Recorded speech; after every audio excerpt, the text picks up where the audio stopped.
يقولون إذا متنا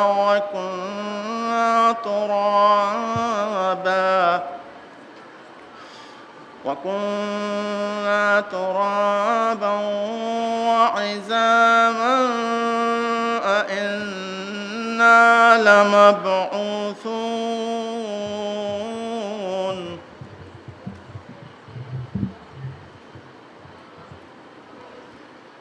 أوآباؤنا الأولون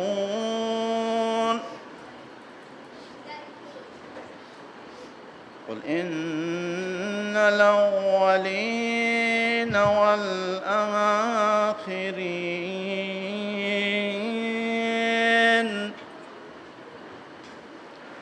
لمجموعون إلى ميقات يوم معلوم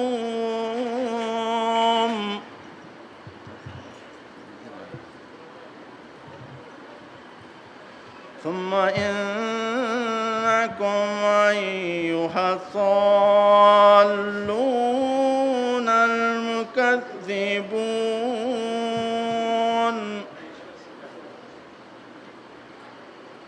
فمالئون من شجر من زقوم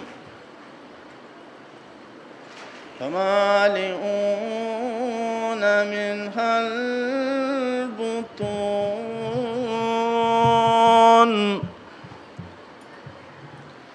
فشاربون عليه من الحميم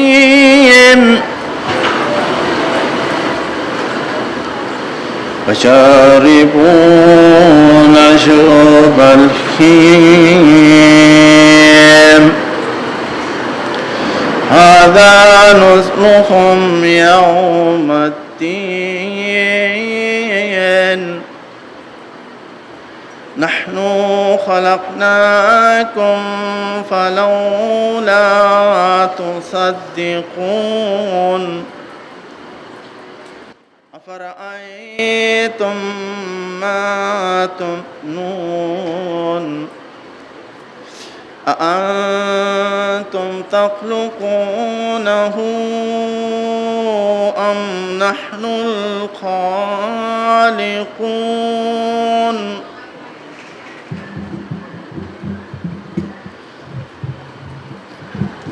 نحن قدرنا بينكم الموت وما نحن بمسبوقين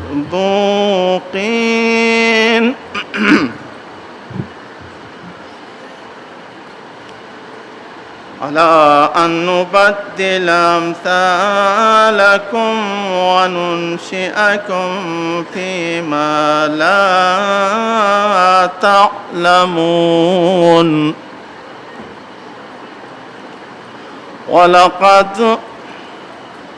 ولقد علمتم النشأة الأولى فلولا تذكرون أفرأيتم ما تحرثون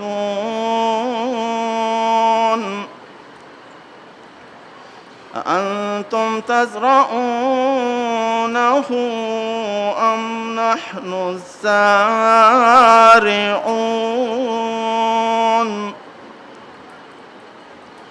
لو نشاء